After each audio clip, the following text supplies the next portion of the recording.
Dans le tir d'Av, la main Gimel dans Masachet, nous reprenons vraiment au dernier mot du Daf, la main Bedamoud Bet, les deux derniers mots, Tashma, la Gemara essaie encore d'apporter des preuves sur le din de Sar Balechaim, la souffrance de l'animal. Est-ce que le fait de faire attention à cette souffrance-là est un ordre de la Torah ou des sages? Tashma vient apprendre toujours d'une Braïta. Rovet velo Ravtsan, c'est marqué dans la Torah que lorsqu'on trouve un animal en train de crouler sous la charge, c'est marqué Rovet. Et on a déduit de là dans la Braïta, Rovet velo Ravtsan, un cas où l'animal est en train de crouler, mais Ravtsan, c'est pas un animal qui le fait régulièrement. Rovet velo Omed, on apprend aussi qu'il est Rovet, il est allongé sous sa charge, velo Omed, et qu'il n'est pas debout. Tachat Masao sous sa charge, velo Meforak, pas lorsque la charge est à terre.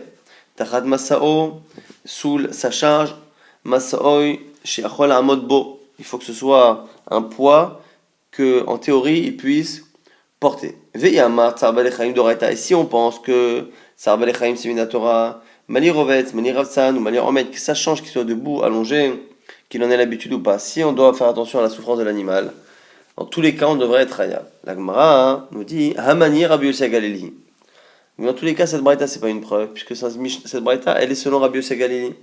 D'Amar Sali Balechaim Barabanan qui pense que Sali Balechaim, c'est pas Minatora, c'est que Midarabanan. Et la preuve, Achinami Mistabra, t'es obligé de dire ça.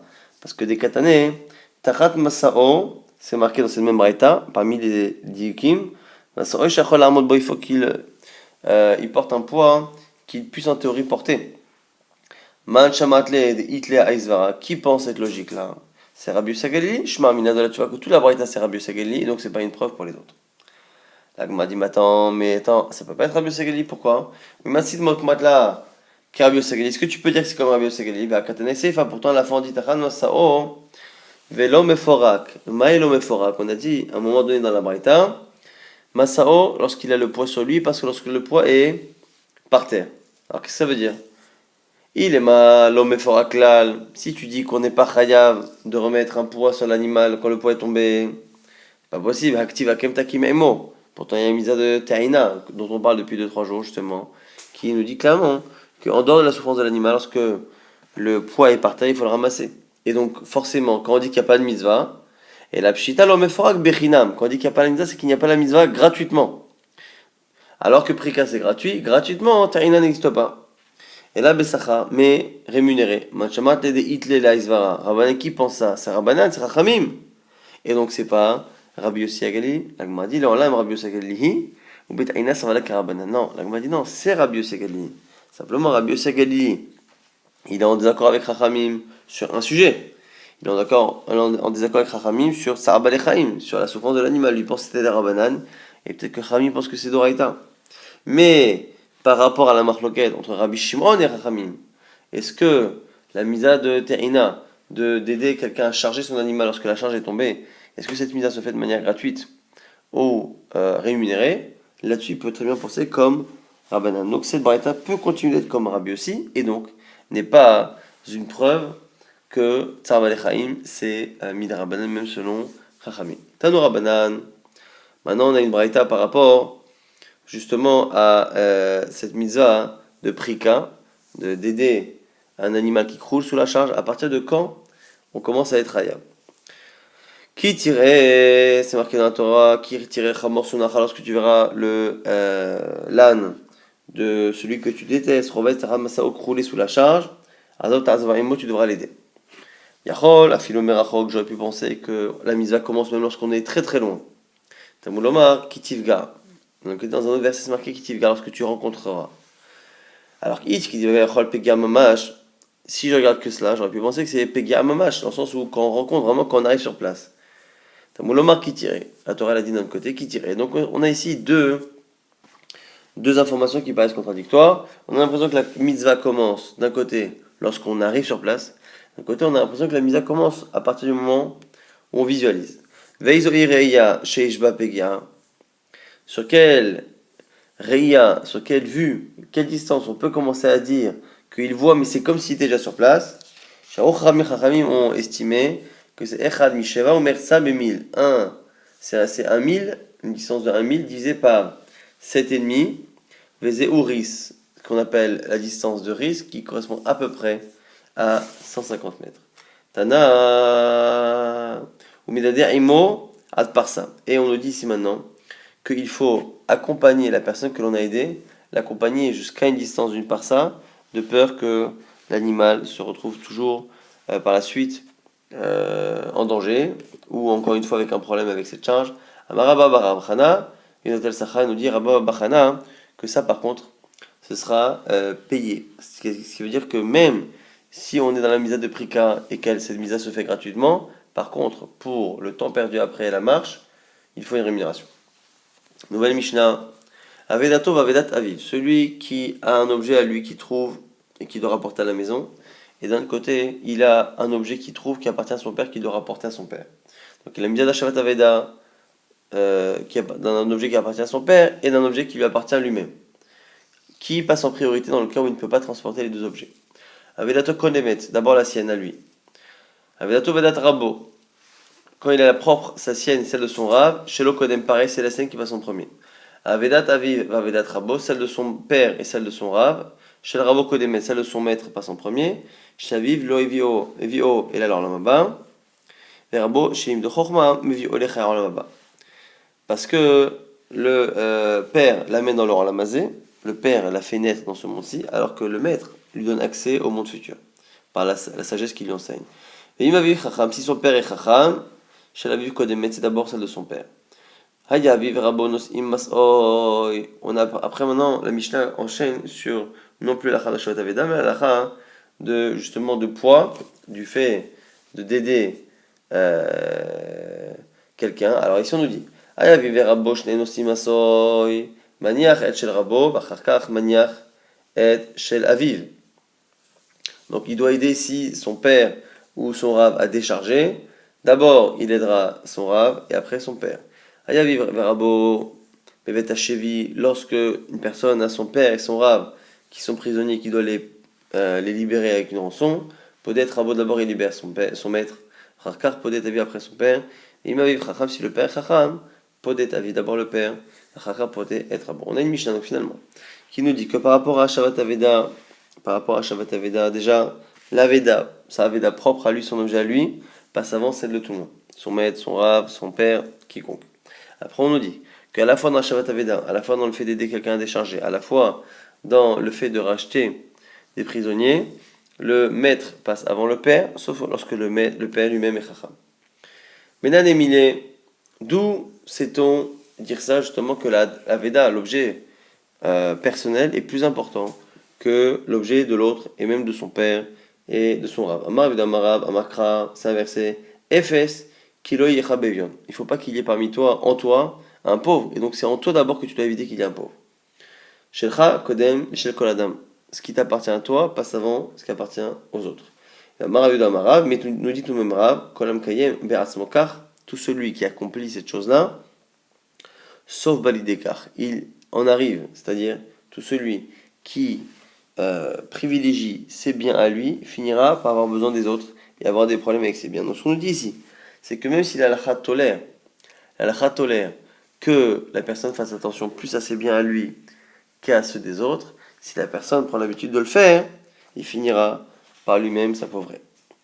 Maintenant, on a la Mishnah qui est reprise. Aviv Verabon aussi, Masson avait dit que l'on doit d'abord aider à décharger la marchandise, le poids de son maître avant celle de son père. Tanor Banan. Rabo Shamo, quelle est la définition ici du Rav? Son maître, c'est quoi la définition? 3 avis. Alors, premier avis, Rabo Shim de Chochma, celui qui lui a appris la Chochma. Velo Rabo Shim de Mikra ou Mishnah, mais pas celui qui lui a appris Mikra, le Tanakh, les textes, ou Mishnah, que la Lachot. Ici, la Chochma, c'est un peu plus profond, c'est la compréhension des textes, la compréhension des dinim de la Lachot, des Mishnayot, c'est vraiment l'étude approfondie. Divrei Rabbi Meir, ça c'est Rabbi Meir qui s'exprime. Rabbi Yehuda Omer, Kol Sharov Chochmato Imeino, nous dit, Rabbi Yehuda, c'est pas une question de type de sagesse qu'on lui apprend, c'est une question de majorité. Celui-ci, il a pris la majorité de sa sagesse, c'est son Rab. Rabbi Yossi Omer, Afilolo Ir'ena Vela Bemishnachat, Zeu Rabo. Selon Rabbi Yossi, à partir du moment où quelqu'un lui a ouvert les yeux sur l'explication d'une Mishnah, d'une halakha, c'est déjà suffisant pour que ce soit son Rav. Donc on a vraiment trois avis assez différents. Amar Rava nous dit, par rapport à Rabbi Yossi Kegon, Rav Srora, comme Rav Srora, de Asberan, Zohama Listeron, qui nous a expliqué ce que c'est Zohama Listeron. C'est une sorte d'ustensile de cuillère spécial pour ramasser le fond des sauces dans un instrument, dans une marmite, qui est cité dans Masechet Kelim. Et là-bas, ce Kelim, on ne savait pas ce que c'était jusqu'à ce que Rav Srora nous l'apprenne. Le simple fait qu'il nous ait fait comprendre par cette définition-là le sens de la Mishnah, déjà, selon Rabbi Yossi, ça s'appelle déjà que ça s'appelle Rabo. Shmuel Karahamane, Ale, Haomer Abanan, de Asbere. Shmuel, un jour, il a déchiré son vêtement lorsqu'il a entendu la mort d'une personne, un sage, qui lui avait expliqué une Mishnah par rapport au Kohen qui vient ouvrir une des portes du Beth Amikdash. On a dit là-bas, Echad Yored le Amat Hashechiv, Echad Poter Kivan. Il venait avec deux clés, une avec laquelle il passait d'abord le bras, à côté de la porte il y avait un mur, dans le mur il y avait un trou, il fallait passer le bras jusqu'à Beth Hashechiv, jusqu'à l'aisselle, pour passer après contourner la porte et ouvrir depuis l'intérieur, et avec la seconde clé, Echad Poter Kivan, qui ouvrait directement. Cette Mishnah est expliquée aussi par ce Rav, et Shmuel a même déchiré son vêtement comme si c'était son Rav Mouvak, comme si c'était son grand Rav. Alors, normalement, c'est pour son Rav Mouvak qu'on fait ces règles de deuil là. Amar, Oula nous dit, Tamideh Chamish et Bavel, Omdim Zemipneze, Vekorim Ze Alze. Les Talmideh Chachamim qui avaient en Bavel s'accordaient beaucoup de respect, ils se levaient les uns en présence des autres, et à la mort de chacun, les autres déchiraient leurs vêtements comme leur Rav Mouvak.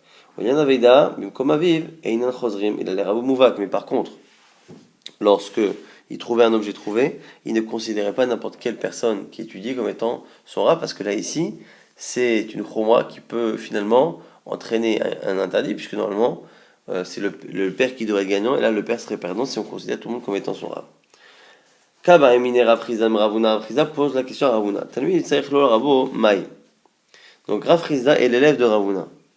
Et l'élève de Ravuna pose la question à son maître. Il dit, que se passe-t-il lorsque il y a un élève, mais qui est nécessaire au Rav? C'est-à-dire que le Rav a besoin de l'élève pour apprendre. Exemple, on a un maître. L'élève est parti étudier ailleurs, et en partant étudier ailleurs, il a appris des choses. Et maintenant, le maître veut que l'élève lui fasse profiter de ce qu'il a appris chez d'autres rabbanim. Alors, c'est quoi la lacha? Dans ce cas-là, qu'est-ce que l'on fait? À Marley, à ce moment-là, Ravuna, il a pensé que c'était des références à lui. Il a pensé à Ravuna, que Rav Chizda est en train d'émettre des doutes sur le fait qu'il ait besoin encore de se comporter comme un élève devant son Rav. Il a dit, Chizda, lo tzrichna alach. Il dit, Chizda, je n'ai pas besoin de toi. Ad tzrichatli, ad rabin sheni. Toi, tu as encore besoin de moi jusqu'à que tu arrives à l'âge de 40 ans. Et du coup, chacun a mal pris le comportement de l'autre. Et ils ont arrêté de monter l'un chez l'autre et de se voir à partir de cette période-là.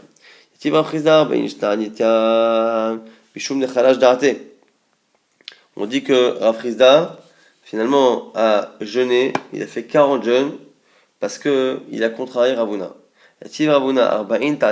Pareil, Ravuna il a jeûné 40 jours, Mishum Nechajde Rav Chizda, parce qu'il a soupçonné Rav Chizda à tort, et on dit que celui qui soupçonne à tort, l'okebe koufo. Itma, on nous dit maintenant Rav Chizda bar Yosef amar Rabbi Yochanan alakha que Rabbi Yehuda, alakha comme Rabbi Yehuda, que finalement, ce qu'on appelle Rabbo, c'est celui qui nous a appris la majorité de la sagesse. Ravacha bar Ravuna amar Rachid, on dit alakha que Rabbi Yossi, que alakha comme Rabbi Yossi, que même une alakha, ça suffit.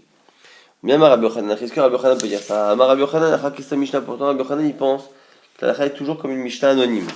Or, au-delà on a une Mishnah qui dit Rabbo shilim de Chochma. Dans notre Mishnah, on parle de manière anonyme, on dit son Rav qui lui a appris la Chochma. Ce qui sous-entend que c'est toute la Chochma et pas le Rov. Mais Chochma, Rov Chochma. La Gemara dit non, il faut la comprendre comme ça, il faut expliquer. La Chochma dont on parle, c'est le Rov. Tanura Banan, Aoskim, Mikra, Mida. On dit ici la Braïta, ceux qui étudient Mikra, donc les Psukim, Mida, c'est bien, Veina Mida, mais c'est pas le top. Mishnah, Mida, notre lima Sacha. Celui qui étudie la Mishnah, c'est bien, Mida, et en plus, il y a un salaire, un mérite. Maintenant, celui qui apprend la Gemara, donc c'est-à-dire l'explication des Mishnayot, les logiques, il n'y a pas de plus grande qualité que cela, ou l'orlam, et verras la Mishnah, yotam min Gemara. Et à la fin, on conclut en nous disant, il faut toujours que tu cours plus vers la Mishnah que vers la Gemara. Et la Gemara va tout de suite, justement, s'étonner de la contradiction. Hagufa Kashia, il y a une contradiction interne ici. Amart, Bigmara Enechamida Gdola Mizo. Quand tu m'as décrit les qualités de chacune, tu m'as dit, il n'y a rien de mieux que la Gemara, mieux que la Mishnah, mieux que tout. Et à la fin, donc tu me dis Amart, Gemara Enechamida Mizo. Et à la fin, Vada Amart, tu me dis après, oh là là, me verras, la Mishnah est Tamina Gemara. Tu dois toujours plus courir vers la Mishnah que vers la Gemara. Comment c'est possible? Rabbi Yochanan, on me dit que Bime Rabbi Nishnet Mishnazo. Cette Mishnah a été enseignée à l'époque de Rabbi. Et Rabbi a vécu une époque particulière, puisque c'est lui qui a écrit la Mishnah.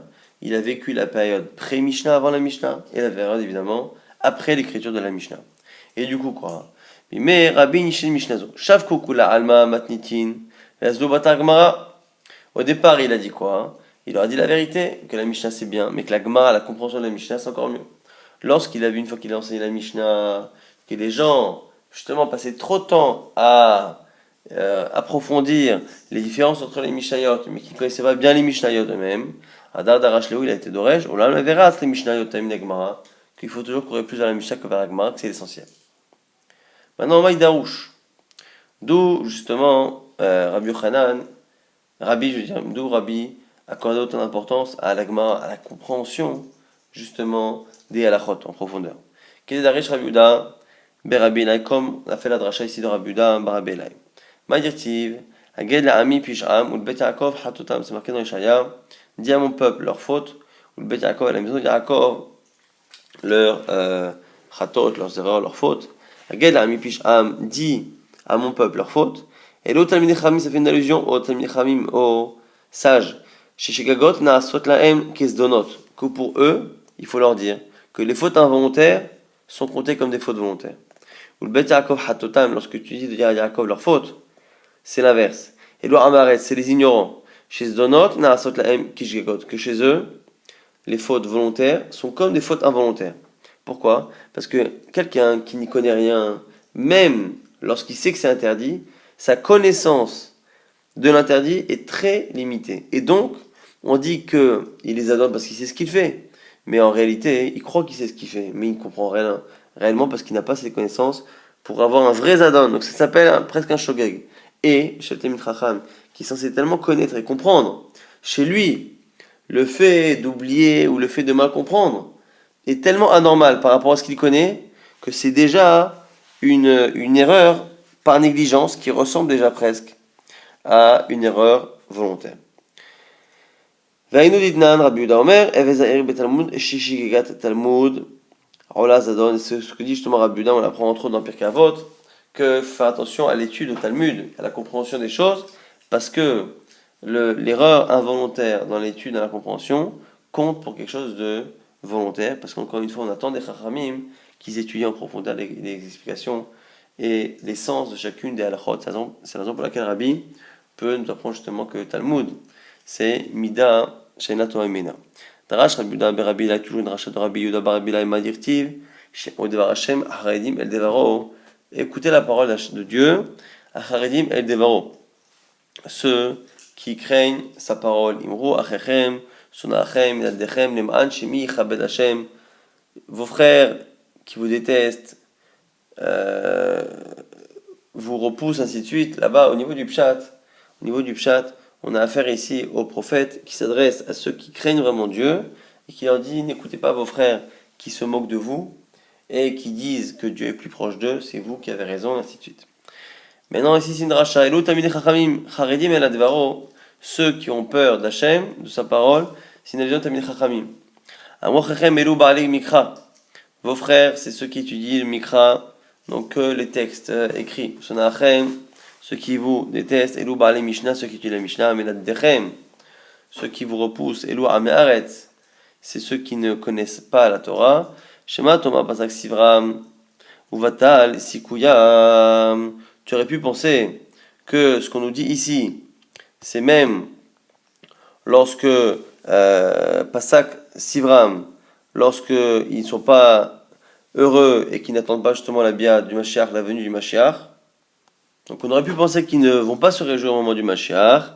C'est pour ça que la Torah dit venir Mais simchatrem, ils verront, nous verrons tous ensemble simchatrem. Donc ici, il faut d'abord expliquer pourquoi la dracha est de dire que ceux qui vous détestent, c'est ceux qui étudient la Mishnah, parce qu'au départ, on dit justement que Shimon Devar Hashem Charedim, les Charedim à qui s'adresse Ishaya, ceux qui craignent Hashem, c'est ceux qui sont terminés Chachamim. Et c'est vraiment ceux qui étudient donc la Gemara, la compréhension profonde des choses. Achechem, vos frères, ceux qui étudient que le Mikra.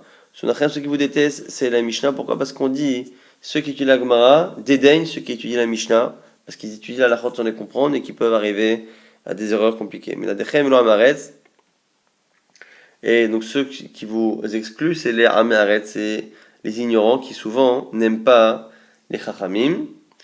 Et à la fin, on aurait pu penser que parmi ceux-là, Pasak, Sivram, Vatal Sikuyam, ils n'ont pas l'espoir de voir le Mashiach. Tamuloma, venir Eb, Simchatrem, nous verrons la joie. Shema Toma Israël, Yevoshum. Et on aurait pu penser que même s'ils voient la joie du Mashiach, ils auront honte à ce moment-là de ne pas être comme les Tamil Chachamim, les Charedim. Tamuloma, c'est marqué Vehem, Yevoshu. Eux, ils auront honte. C'est qui? Ovdei Kochavim, Yevoshu, Israël. Ismachou, les Ovdei Kochavim, ceux qui font la Vodazara, auront honte. Mais les Israël, les Israël, eux, se réjouiront à la venue du Mashiach Adran Alach. Hello Metziot, nous avons Baruch Hashem terminé le second période de Hello Metziot et nous enchaînons sur le période Shlishi Amavkid et Tzel Chavero Bema Okelim, celui qui laisse garder un objet ou un Bema, un animal ou un objet chez quelqu'un. Venignevu Oshe Avdu, et l'objet était perdu ou volé. Shilem, et la personne n'a pas voulu jurer. Dans ce cas-là, il aurait pu jurer. Je jure que je ne l'ai pas utilisé, consommé ou vendu, et à ce moment-là, il ne paye pas. Simplement là, il n'a pas voulu jurer. Shilem, il a payé. Velor Asadi Shava, il n'a pas voulu jurer. Shariam, comme c'est marqué, Shomer Chinam, Nishba Veyotse, celui qui gagne un objet gratuitement, il suffit qu'il jure qu'il n'a pas touché. Veyotse, il est dispensé après, même si l'objet a été perdu, volé. Maintenant, Nimsa Aganav, après qu'il ait juré, après Mechila, qu'il ait refusé de jurer, et donc qu'il a payé. Après cela, Nimsa Ganav, on trouve le voleur. Nimsa Ganav, Meshalem Tashlom Kefel. Le Ganav paiera le double, comme tout voleur que l'on retrouve. Tavar ou Machar, dans le cas où c'est un animal qu'il a égorgé ou qu'il a vendu, Meshalem Tashlom Arba Chamisha, il paiera 4 ou 5 fois en fonction du type d'animal. Les Meshalem, maintenant, à qui paiera le voleur? Les Misha Pikadon Etzlo, à celui qui était le gardien. Comme c'est le gardien qui a finalement remboursé le propriétaire de base, il est devenu lui-même comme le propriétaire de l'objet, c'est devenu lui le propriétaire de l'objet, d'accord, entre le voleur lui paiera le double ou le quintuple à lui. Maintenant, Nishba dans le cas où il a accepté de jurer. Donc il avait un objet à garder gratuitement, on ne le retrouve plus, lui dit qu'on lui a volé, il jure que c'est le cas, il jure qu'il n'a pas touché et qu'on lui a volé, et donc il ne paye pas. Nimsa Ganav, lorsqu'on trouvera le voleur et qu'il paiera, donc Meshalem Tashum Mekef fait le double, Tavar Machar, ou dans le cas où il a égorgé ou vendu, Meshalem Tashum Abba Machar, il paiera 4 ou 5 fois. Les Mim Shalem qui paiera, il y a la Pikadon évidemment au propriétaire de l'objet. Maintenant la Malémitne Beima, la Malémitne Kelim nous dit la Gemara pourquoi dans la Mishnah on a dit Mafkid et Chavaro Beima Kelim, celui qui laisse un objet à garder, soit un animal, soit un objet. Pourquoi avoir besoin de doubler? Il nous dit l'un et l'autre. On en a besoin. Si je t'ai enseigné l'animal, j'aurais dit Bema ou des maknelek fela, je n'ai une fiche ticha, les roula puka. Peut-être que c'est que dans le cas d'un animal que celui qui était gardien et qui finalement a payé sans jurer, il prend le double. Pourquoi? Parce que c'est fatigant de garder un animal comme ça, il faut le sortir, le rentrer, ainsi de suite. Aval qu'il est mis objet de l'on affiche ticha où il n'y a rien à faire. Et malo maknelek fela, peut-être qu'il n'a pas droit à kfela, kamashmala. Veitana Kelim, si je t'ai enseigné que Kelim, Avamina j'aurais dit Kelim ou des Maknela Kfela. Dans le cas des Kelim, il y a Kfela, Mishum Delon et Fish Kiflayou. Parce que finalement, le Kefen n'est pas si important, c'est que 2 fois. Aval Beimamel l'animal, des Chitavar ou Machan, où finalement la sanction peut arriver jusqu'à 4 ou 5 fois. Shem Teshumar Babachamisha, Eimalo Maknele Kfela. J'aurais pensé que non. Tzricha, on a besoin.